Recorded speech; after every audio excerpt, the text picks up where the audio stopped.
27 কোটি টাকার প্লেয়ার ঋষভ পান্থ আরও একবার ফেল হয়ে গেল মুম্বাইয়ের বিপক্ষে এবং 6 বলে মাত্র 2 রান করলো। এবং এই আইপিএলে 4টা ম্যাচ খেললো ঋষভ পান্থ এবং মাত্র 19 রান করেছে 4টা ম্যাচে। প্রথম ম্যাচে 0 রান এবং দ্বিতীয় ম্যাচে 15 রান এবং তৃতীয় ম্যাচে 2 রান এবং আজকেও 2 রান দিয়ে টোটাল 19 রান ভাই।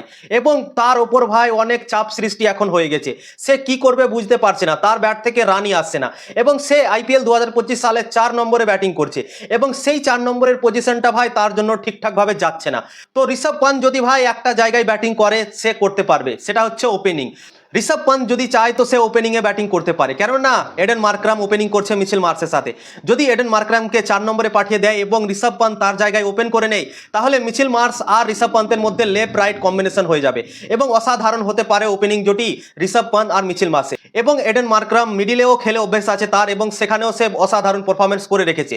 তো আমার মনে হয় এডেন মার্করামের জায়গাতে ঋষভ পান্থকে ওপেন করা উচিত এবং এডেন মার্করামকে ঋষভ পান্থের জায়গায় 4 নম্বরে ব্যাটিং করা উচিত এবং তারপরই ঋষভ পান্থের ভাগ্য ভাই চেঞ্জ হতে পারে। তার আগে আমার মনে হচ্ছে না কি ঋষভ পান্থ 4 নম্বরে সেটেল হতে পারবে, মনে তো হচ্ছে না ভাই। 4টা ম্যাচ দেখার পর ভাই মনে হচ্ছে না কি ঋষভ পান্থ এই 4 নম্বরে ভালো ক্রিকেট খেলতে পারবে। তার উপর ভাই অনেক চাপ বেড়ে গিয়েছে এবং ঋষভ পান্থ 4 নম্বরে ব্যাটিং করতে আসে এবং 4 নম্বরে ব্যাটিং করতে এসে মিডিল ওভারে স্পিন বলাররা বল করে এবং খুব একটা তাবড়তোড় ক্রিকেট সেই সময় খেলা যায় না এবং সেখানেই মিস্টেক হচ্ছে ঋষভ পান্থের সাথে এবং আউট হয়ে যাচ্ছে।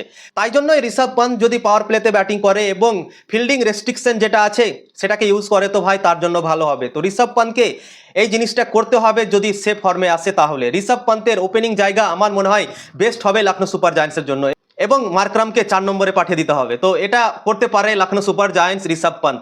আপনারা কি মনে করেন, ঋষভ পান্থকে কি ওপেনিং করা উচিত না 4 নম্বরে খেলছে সেখানেই খেলা উচিত, কেননা সেখানে সে 4 বার ফেল হয়ে গেছে অলরেডি।